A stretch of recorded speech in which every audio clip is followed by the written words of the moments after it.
कहानी का शीर्षक है अपनी क्षमता पहचानो। एक गांव में एक आलसी आदमी रहता था। वह कुछ काम दाम नहीं करता था, बस दिन भर निठल्ला बैठकर सोचता रहता था कि किसी तरह कुछ खाने को मिल जाए।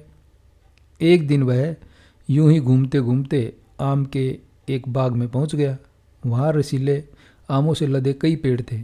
रसीले आम देख उसके मुंह में पानी आ गया और आम तोड़ने वह एक पेड़ पर चढ़ गया। लेकिन जैसे ही वह पेड़ पर चढ़ा, बाग का मालिक वहां आ पहुंचा।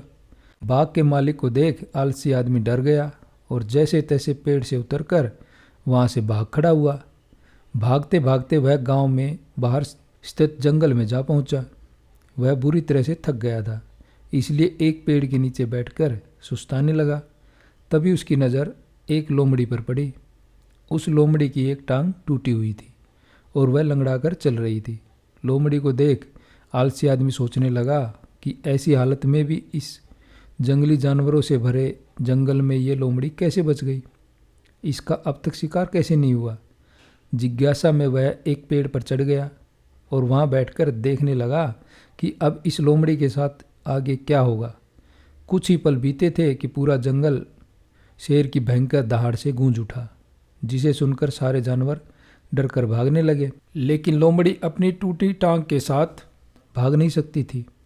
वह वहीं खड़ी रही। शेर लोमड़ी के पास आने लगा। आलसी आदमी ने सोचा कि अब शेर लोमड़ी को मारकर खा जाएगा, लेकिन आगे जो हुआ वह कुछ अजीब था। शेर लोमड़ी के पास पहुंचकर खड़ा हो गया। उसके मुंह में मांस का एक टुकड़ा था, जिसे उसने लोमड़ी के सामने गिरा दिया। लोमड़ी इत्मीनान से मांस के उस टुकड़े को खाने लगी। थोड़ी देर बाद शेर वहां से चला गया। यह घटना देख आलसी आदमी सोचने लगा कि भगवान सच में सर्वे सर्वा है। उसने धरती के समस्त प्राणियों के लिए, चाहे वह जानवर हो या इंसान, खाने पीने का प्रबंध कर रखा है। वह अपने घर लौट आया। घर आकर वह 2-3 दिन तक बिस्तर पर लेटकर प्रतीक्षा करने लगा कि जैसे भगवान ने शेर के द्वारा लोमड़ी के लिए भोजन भिजवाया था, वैसे ही उसके लिए भी कोई न कोई खाने पीने का सामान ले आएगा। लेकिन ऐसा कुछ नहीं हुआ। भूख से उसकी हालत खराब होने लगी। आखिरकार उसे घर से बाहर निकलना ही पड़ा। घर के बाहर उसे एक पेड़ के नीचे बैठे हुए बाबा दिखाई पड़े।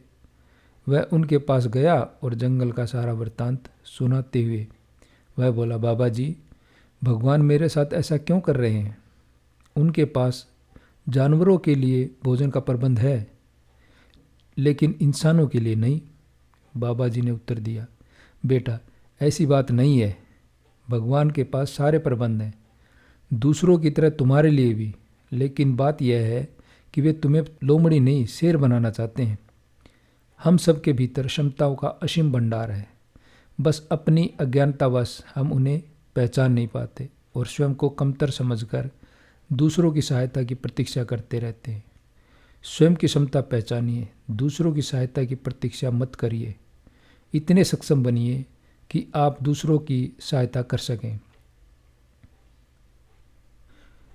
कहानी का शीर्षक अपनी क्षमता पहचानो। कैसी लगी सुझाव बॉक्स में लिखो। चैनल को लाइक, शेयर और सब्सक्राइब करो। धन्यवाद।